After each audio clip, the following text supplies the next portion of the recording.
Hello and welcome friends. In this particular video we are going to solve numericals, parallel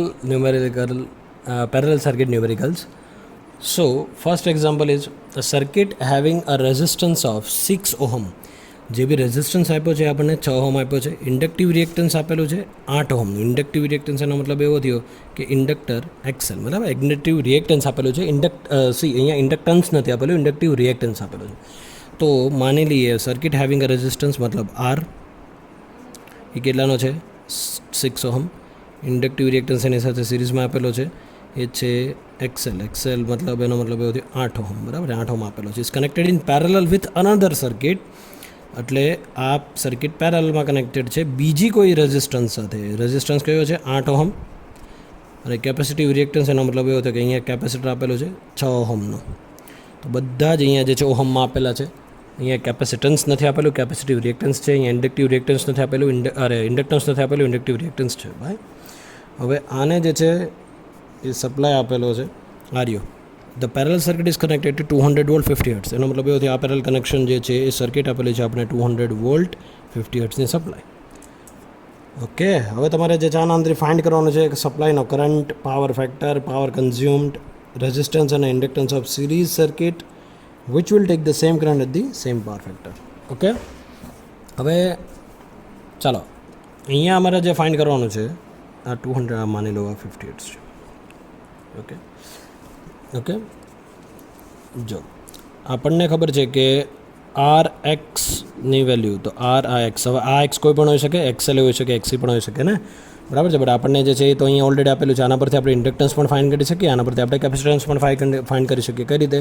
તો આપણને ખબર છે XL is equal to 2πfl. Okay, is that right? 50 હર્ટ્ઝની frequency હોય તો XL તમને મળી જાય કે ના મળી જાય? ઓકે, તો સોરી, એલ મળી જાય કે ના મળી જાય આના પરથી આપણને? ઓકે, એના પરથી એક્સ ઇઝ ઇક્વલ ટુ શું છે 1/2πfc. તો આના પરથી આપણને સી પણ મળી જાય કે ના મળી જાય? ઓકે, બેઝિક છે આ વસ્તુ. ના, હવે આ ઇમ્પિડન્સ મેથડથી આપણે સોલ્વ કરીએ, કેમ કે પેરેલલ કનેક્શન છે. તો આને સોલ્વ કરવા માટે તો સૌથી પહેલાં જે છે ઝેડ મારે જો ફાઇન્ડ કરવું હોય તો હું શું કે Z1 કહી દઉં. Z1 જો આ બ્રાન્ચ છે, એ બ્રાન્ચને હું કહી દઉં Z1. ટોટલ છે ને, ટોટલ ઇમ્પિડન્સ થશે આનો. આ ટોટલ થશે Z2 કહી દઉં, બરાબર છે. તો Z1 ઇઝ ઇક્વલ ટુ શું બનશે 6 + j8 લખી લઉં છું. Z2 ઇઝ ઇક્વલ ટુ 8 અને આ કેપેસિટર માટે માઇનસ આવશે -j6. તો Z1 અને Z2 આ રીતે મેં લખી દીધું છે. હવે આપણને ખબર છે જો મારે એડમિટન્સ ફાઇન્ડ કરવું છે તો મારે શું કરવું પડે? y is equal two 1/z. એ આપણને ખબર છે, શીખી ગયા છે આપણે એડમિટન્સ મેથડમાં. સો y1 is equal two 1/z1. So 1/6 + j8 બનશે કે નહીં બને? ઓકે, અને y2 is equal two 1/z2 બનશે કે નહીં બને? Is equal two 1/8 - j6. હવે આને સિમ્પ્લિફાઈ કરી રીતે કરવું મારે, ચાલો જોઈએ. તો જો હું કોન્જ્યુગેટ લઈ લઉં, બરાબર છે, મલ્ટીપ્લાયને ડિવાઈડ કરી દો કોન્જ્યુગેટથી, તો કઈ રીતે બનશે ચાલો જોઈએ. સો ચાલો તો કોન્જ્યુગેટ લઈ લઈએ અને કઈ રીતે બનશે જોઈએ સૌથી પહેલાં. સો y1 શું બનશે આપણે?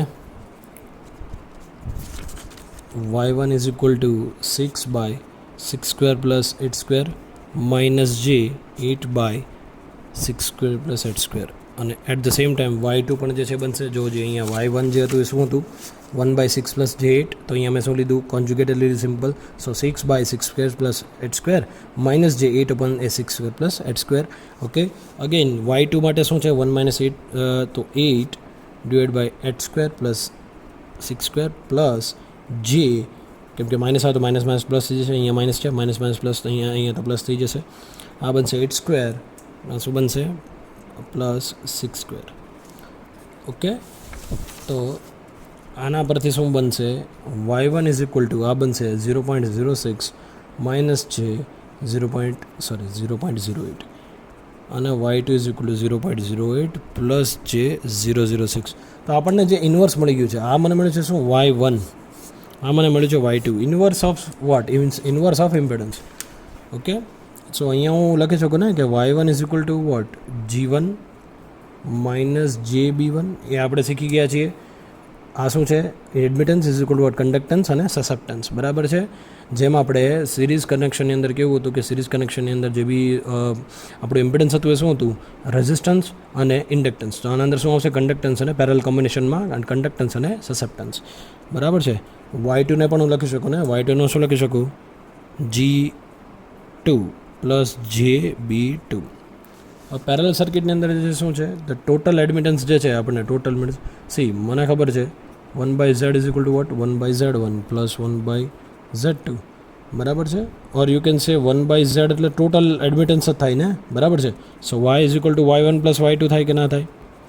ઓકે, ચાલો તો હવે હું શું લખું? G1 plus G2 plus J times of minus B1 plus B2, બરાબર છે ને. Y1 ઇઝ ઇક્વલ ટુ આ અને Y2 ઇઝ ઇક્વલ ટુ આ, તો બંનેને મેં એ રીતે લખી લીધા છે. તો G1 આપણને ખબર છે 0.06 પ્લસ 0.08 પ્લસ જે બી આપણને ખબર છે માઇનસ 0.08 પ્લસ 0.06.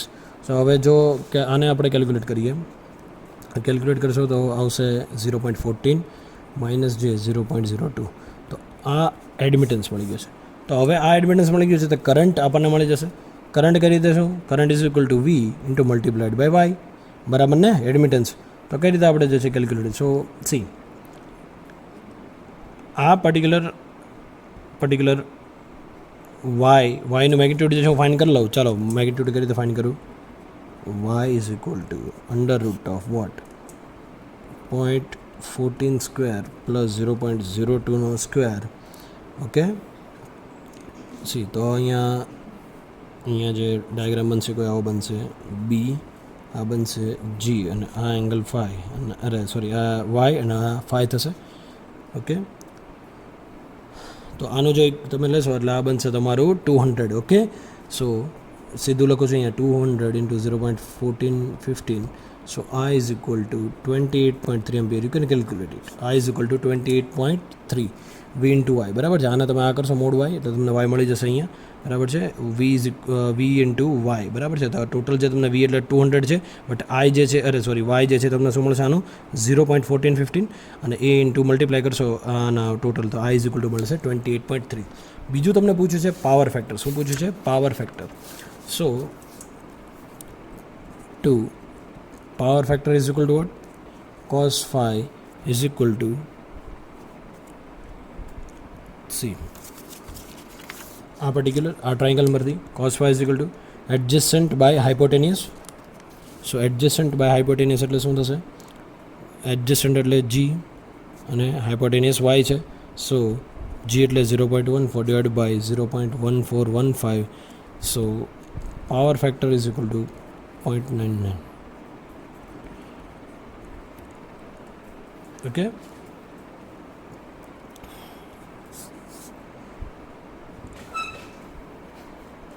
જો આપણને ખબર છે કે જો એડમિટન્સની અંદર જે બી ઇન્ડક્ટિવના કેસની અંદર આ સાઇન માઇનસ આવશે, બટ જો કેપેસિટન્સ છે તો અહીંયા પ્લસ આવશે સાઇન.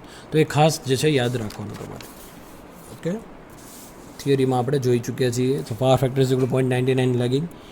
ફરી પાછો જે છે એના પછી power. So power P is equal to V square into G or is equal to V into I cos phi, બરાબર છે. સો આના પરથી પણ તમે કરી શકો, આના પરથી પણ કરી શકો, બંનેમાં સેમ જ આન્સર આવશે. તો આનું કહી દઉં 200 square 0.14.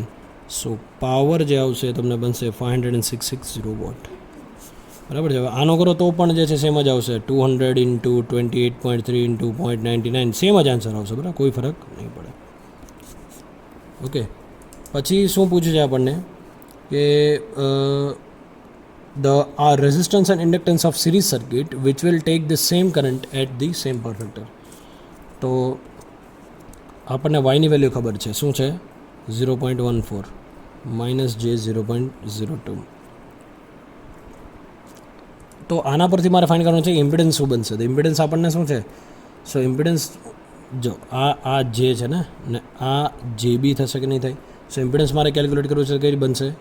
G by Y square, બરાબર છે ને, પ્લસ જે B by Y square. Okay, so is equal to 0.14 divide by Y square is equal to 0.14 square plus 0.02 square. Okay, જે 0.02 divided by 0.14 square plus 0.02 square. Okay, કેમ કે આ તો square square તો કેન્સલ કરી નાખશે, તો હું આ રીતે લખી નાખીશ. ચાલો, હવે આ જે ઇક્વેશન છે એના પરથી વેલ્યુ જે મને મળશે એ છે 7 પ્લસ J1. આ જે ઇક્વેશન જે છે તમને છેલ્લે મળશે ઇમ્પિડન્સ, બરાબર છે. તો ઇક્વિવેલન્ટ સર્કિટ આની કઈ રીતે બનશે? લાસ્ટ એક તમને બનશે આર અને એક બનશે એક્સ. એક્સ કોઈ પણ હોઈ શકે છે, બરાબર છે. અહીંયા જે આ બનશે આ વી, વોલ્ટેજ વી, આ બનશે આર અને આ બનશે X. So the current I, R જે છે 7 અને 1 ઓહમ. ઓકે, તો આપણને જે છે ખબર કઈ રીતે પડે ઇન્ડક્ટિવ છે કે કેપેસિટર? તો જ્યારે પણ આપણે કેલ્ક્યુલેટ કરીએ તો આપણે જો અહીંયા પ્લસ આવે તો મતલબ એવો થયો કે આ જે છે શું હશે? ઇન્ડક્ટન્સ હશે, અને જો માઇનસ સાઇન આવશે તો કેપેસિટિવ હશે. ઓકે,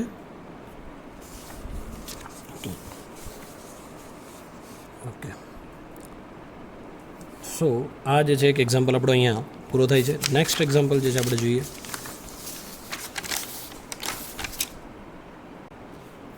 સો નેક્સ્ટ એક્ઝામ્પલ જે છે આવો કઈ છે, અહીંયા જે છે તમે જોઈ શકો છો અહીંયા. સો in the given parallel circuit find total admittance. Admittance એનો મતલબ એવો થયો વાય. લાઇન કરંટ ફાઇન્ડ કરવાનો છે IL. પાવર ફેક્ટર ફાઇન્ડ કરવાનો છે અને પાવર કન્ઝ્યુમ P ફાઇન્ડ કરવાનો છે. તો સર્કિટ તમે જોઈ શકો છો અહીંયા પેરેલલ સર્કિટ છે. એના અંદર એક બ્રાન્ચ જે છે એના અંદર R આપેલો છે અને એક બીજે જે છે RL આપેલું છે અને RC આપેલું છે. ઓકે, આ કોમ્બિનેશન આપેલું છે. માની લઈએ કે આઈ કરંટ કોઈ અહીંથી જાય છે, એ આઈ કરંટ જે છે ઓબ્વિયસલી પેરેલલ કનેક્શનની અંદર આઈ જે બી કરંટ તમારો છે ડિવાઈડ થઈ જશે અને વોલ્ટેજ સેમ રહેશે. સો અહીંયા જે બી ચાલતો કરંટ જે છે એ તો આઈ, તો આઈ જે છે આમાંથી જશે એટલે એક બનશે I1. આ બ્રાન્ચમાં જે I2 અને I3, ત્રણનો સરવાળો, તો અહીંથી બેક ફરી પાછો તમને આ જ મળી જશે. તો આ સર્કિટની અંદર જે તમને આપેલું છે આ જે છે તમારો એ છે 40 ઓહમ આપેલું છે, 30 ઓહમ છે, આ 40 ઓહમ આપેલું છે, આ 15 ઓહમ અને આનો જે છે 20 ઓહમ આપેલું છે. જો અહીંયા 40 ઓહમ આપેલું છે, આપણને ખબર છે 40 ઓહમ એટલે આ શું છે? કેપેસિટિવ રિએક્ટન્સ છે, બરાબર છે. આ તો આ રેઝિસ્ટન્સ જ આપેલો છે. અહીંયા જે 20 આપેલું છે તો આ ઇન્ડક્ટિવ રિએક્ટન્સ આપેલું છે, આપણને ઇન્ડક્ટન્સ નથી આપેલો, બરાબર છે. આ ખાસ જે છે યાદ રાખવાનું. સો અહીંયા મેં જે છે I1, I2, I3 એ રીતે આપી દીધેલા છે, બરાબર છે. સો સૌથી પહેલાં મારે કરંટ I1 જે છે એ ફાઇન્ડ કરવો પડશે. સો I1 કરંટ જે છે હું ફાઇન્ડ કરું તો સૌથી પહેલાં જે છે હું કઈ રીતે કરીશ? ચાલો, સો આપણને થિયરી પરથી ખબર છે I1 is equal two VY1. Okay, ફરી પાછું જે છે આપણને ખબર છે I2 ઇઝ ઇક્વલ ટુ શું બનશે? VY2. અને I3 જે બનશે VY3. ઓકે, સો આ રીતે પણ આપણે કરી શકીએ. પછી જે છે ટોટલ એડમિટન્સ મારે જોઈએ તો શું બનશે? Y1 plus Y2 plus Y3. Current મારે ફાઇન્ડ કરવો છે તો obviously I1 plus I2 plus I3. તો ટોટલ જે છે આ બધું મારે ફાઇન્ડ કરવા માટે સૌથી પહેલાં મારે શું છે? એડમિટન્સ જોશે. તો સૌથી પહેલાં જે છે આ બ્રાન્ચ છે, આ બ્રાન્ચ જે છે એના અંદર R1 જે છે કેટલો આપેલો છે? 41. દેખીએ બ્રાન્ચ 1 માટે હું કહું તો આ R1 જે છે કેટલો આપ્યો છે? એના અંદર 40 ઓહમ આપેલો છે, બરાબર છે. તો અહીંયા તો કોઈ પણ જાતનું રિએક્ટન્સ આપેલું નથી, તો હું સીધું લખી શકું ને G1 is equal to 1/R. Conductance is equal to reciprocal of resistance. તો conductance G is equal to 1/R. So G1 is equal to 1/40. So G1 તમને જે મળશે બનશે 0.0258, બરાબર છે. અને ઓબ્વિયસલી બી તો કાંઈ આપણને તો B1 કેટલું બનશે? 0, બરાબર છે, કેમ કે અહીંયા તો કંઈ રિએક્ટન્સ આપેલું જ નથી. સેકન્ડ માટે જો હું લઉં તો આ શું બનશે? ઓકે, અહીંયા તો Z છે ને, જો અહીંયા ખાલી રેઝિસ્ટન્સ હતું એટલા માટે R આવ્યું, બટ અહીંયા કોમ્બિનેશન છે R અને Cનું, તો Z આવશે ને ટોટલ. આ Z, તો આને Z2 જ આપી દઉં, આને આપી દઉં Z2, આને આપી દઉં Z3. સો Z2 માટે જો હું લઉં તો બ્રાન્ચ 2 માટે Z2 ઇઝ ઇક્વલ ટુ શું બનશે? 30 માઇનસ J40, કેમ કે કેપેસિટન્સ જો ઇન્ડક્ટિવ હોત તો પ્લસ આવે, બરાબર છે. અહીંયા કેપેસિટન્સ માઇનસ છે. સો 30 માઇનસ J40 બનશે કે નહીં બને? Z2 is equal two. Okay, તો આના પરથી હું કેલ્ક્યુલેટ કરી શકીએ આપણે G2. સો G2 કઈ રીતે બનશે? G2 is equal to 30 divide by 30 square plus 30 square plus 40 square. Okay, તો B2 શું બનશે? 40 divide by 30 square plus 40 square. Okay, તો જો કેલ્ક્યુલેટ કરશો G2 તો બનશે 0.02 અને આ B2 જે બનશે 0.0165. ઓકે, ચાલો તો હવે જો અહીંયા મને શું મળી ગયું? G1 મળી ગયું, B1 મળી ગયું, G2 B2 પણ મળી ગયું. તો અમારે આ ત્રીજી બ્રાન્ચનું કરવું પડશે ને. તો ત્રીજી બ્રાન્ચનું મને Z3 કઈ રીતે મળશે? ઓબ્વિયસલી 15 પ્લસ J20 બનશે. 15 plus J20. So G3 is equal to 15 divide by 15 square plus 20 square અને B3 પ્લસ સાઇન છે તો અહીંયા માઇનસ આવશે, કેમ કે જો અહીંયા માઇનસ સાઇન હતી, અહીંયા માઇનસ સાઇન હતી એટલા માટે અહીંયા જે છે આ પ્લસ લીધું, પણ હવે અહીંયા પ્લસ હશે તો અહીંયા મારે માઇનસ લેવું પડશે susceptance. So -20 divide by 15 square plus 20 square. જો તમે કેલ્ક્યુલેટ કરશો તો G3ની વેલ્યુ તમને મળશે 0.02.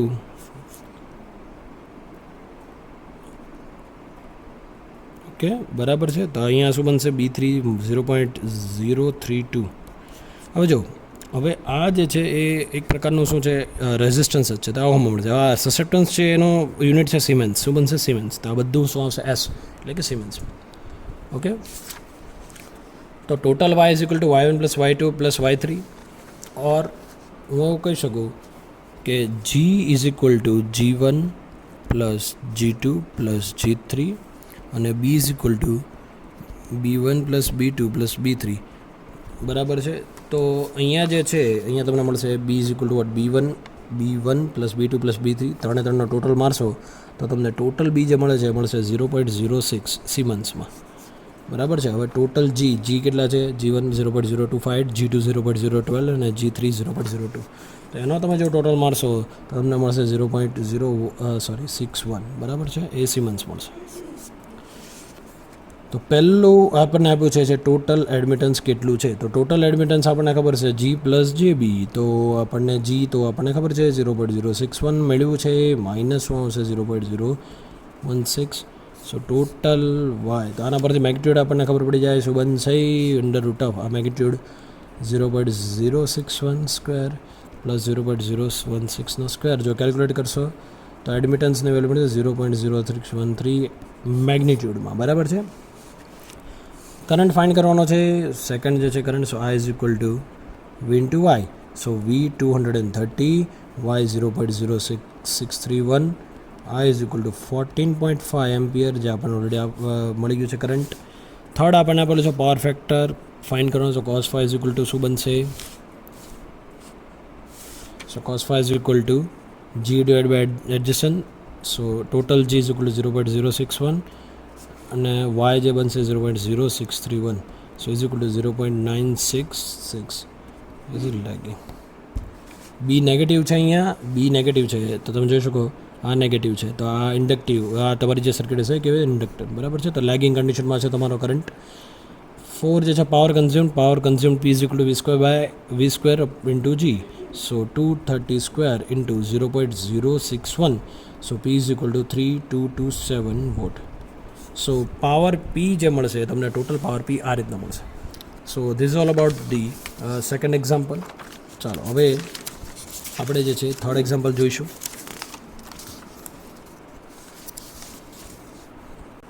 સો થર્ડ એક્ઝામ્પલની અંદર જે છે આવું કંઈ આપેલું છે આપણને. ચાલો જોઈએ. For the series parallel circuit that is shown in the figure, find total impedance, supply current and circuit power factor. Okay, આવું કંઈક જે છે પૂછેલું છે. ચાલો, સર્કિટ જે તમને ઓલરેડી આ ટાઈપની આપેલી છે. ઓકે, ચાલો હવે અને ઇન્ડક્ટિવ અહીંયા જો આપેલું છે R અને Xનું કોમ્બિનેશન. તો અહીંયા તમે જોઈ શકો આ આપણને આપેલું છે ઇન્ડક્ટિવ રિએક્ટન્સ. બરાબર છે. સો આ એક જે છે એ Z1, Z2, Z3 એ રીતે પણ હું તમને કહી શકું છું. બરાબર છે.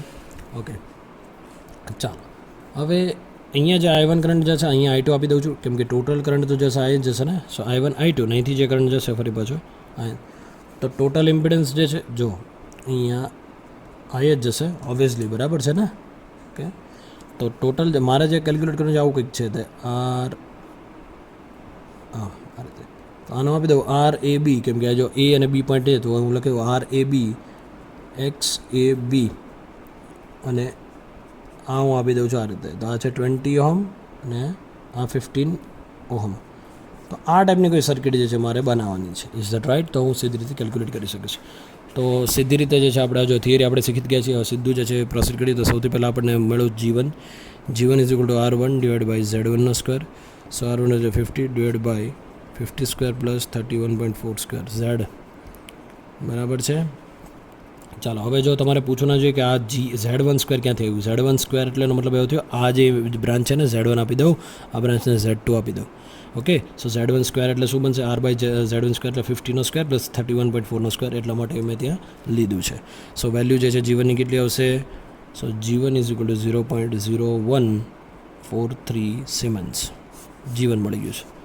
હવે G2ની વેલ્યુ પણ કરી શકો તમે. G2 is equal two sorry અહીંયા B1 બાકી રહી ગયું ને susceptance. So B1 is equal to what? 31.4 divide by 50 square plus 31.4 square. So B1 is equal to 0.009 siemens. તો ઇન્ડક્ટિવ છે. ઓકે, તો ઇન્ડક્ટિવ છે એટલે સાઇન કેવું આવશે? માઇનસ આવશે, એટલા માટે માઇનસ લીધું. હવે G2 જે છે હું મેળવી શકીશ આના પરથી. તો G2 જે છે હવે તમે આના પરથી ખબર પડી જવી જોઈએ કઈ રીતે આવશે. સો આ શું બનશે? પર્ટિક્યુલર આ R2 બરાબર છે, R2 divide by Z2 square બરાબર છે. તો હું આ રીતે લખી શકું. તો જો ટોટલ મને G2 મળશે 0.0012. તો આ સિમેન્સ આ તમે તમારી રીતે કેલ્ક્યુલેટ કરી શકો છો. B2 is equal two minus 0.00785 આવું કંઈક આવશે. કેલ્ક્યુલેટ તમે કરી શકો છો આ રીતે.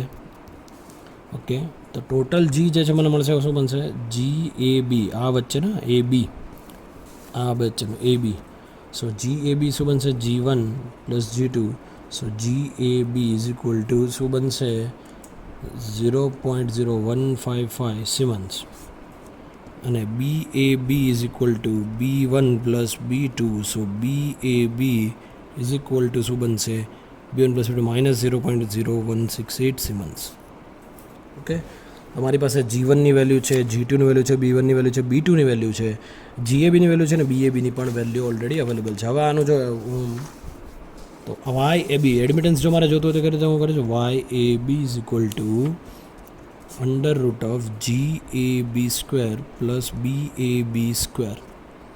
Okay, so GAB under root of GAB એટલે શું? 0.0155 સ્ક્વેર પ્લસ માઇનસ 0.0168નો સ્ક્વેર.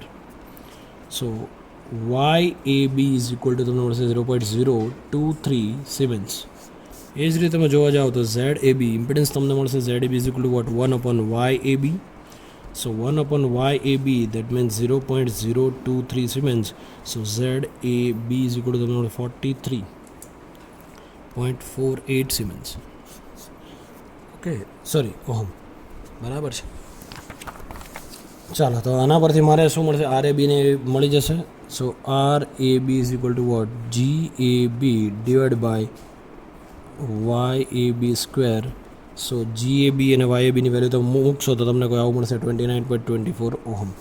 એ જ રીતે તમે ઇન્ડક્ટિવ રિએક્ટન્સ મતલબ રિએક્ટન્સ ફાઇન્ડ કરશો તો આ રીતે મળશે BAB ડિવાઇડ બાય YAB. તો સો આ તમારે જે છે શું કરવું પડશે? માઇનસ સાઇન લેવી પડશે. બટ આ માઇનસ પણ આવે છે એ જ માઇનસ છે તો આ મારે શું માઇનસ માઇનસ પ્લસ થઈ જશે ને. સો 31.7 ohm. This is four inductive. બરાબર છે. જો એડમિટન્સ લો તો માઇનસ લેવું, એડમિટન્સના કેસમાં નેગેટિવ લેવું પડે અને ઇમ્પિડન્સના કેસમાં પ્લસ લેવું પડે. સો એના પરથી હું ZAB મેળવ્યું ને. ZAB is equal two 29.24. This is RAB plus J 31.7 ohm R plus. Okay, so sorry 29.2. હવે આપણને ZBC આપણને ખબર છે. ZBC ક્યાંથી જે છે જો 20 ઓહમ અને 15 ઓહમ. તો આ શું બનશે? Z3 એટલે ZBC એવું કહી શકું. સો 20 કેમ કે અહીંયા જો આ લઉં તો આને હું C આપી દઉં છું. ZBC થઈ ગયું ને. સો ZBC 20 ohm minus J 15 ohm. તો ટોટલ ઇમ્પિડન્સ બનશે ZAC ઇઝ ઇક્વલ ટુ 49.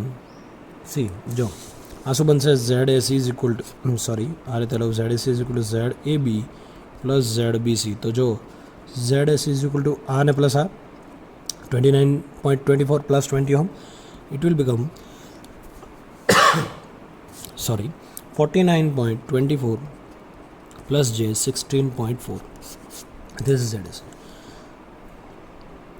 સો જો આ મેગ્નિટ્યુડમાં તમે ચેન્જ કરશો તો આ બનશે 59.1. હા, તમે કેલ્ક્યુલેટ કરી શકો છો મેગ્નિટ્યુડ જે છે તમે.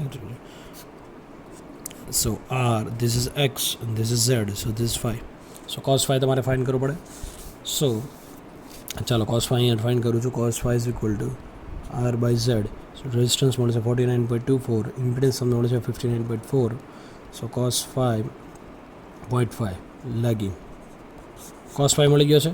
હવે કરંટ મારે ફાઇન્ડ કરવો છે તો કઈ રીતે કરીશ? Current is equal to V by ZAC. So the current is equal to V by Z. હવે જો ડાયરેક્ટલી લખીએ જો 49.24 ડિવાઇડ બાય 51.9. સો જે ટોટલ કરંટ તમને મળશે, okay, V is equal to 230 divide by 59.9. Okay, so એ જે વેલ્યુ બનશે 51.9, 4.43 એમ્પિયર. ઓકે, કરંટ જે છે આ રીતે મળી ગયો છે. સો આ જે છે સિરીઝ પેરેલલ કોમ્બિનેશન જે છે તમારું બની ગયું છે. Thank you.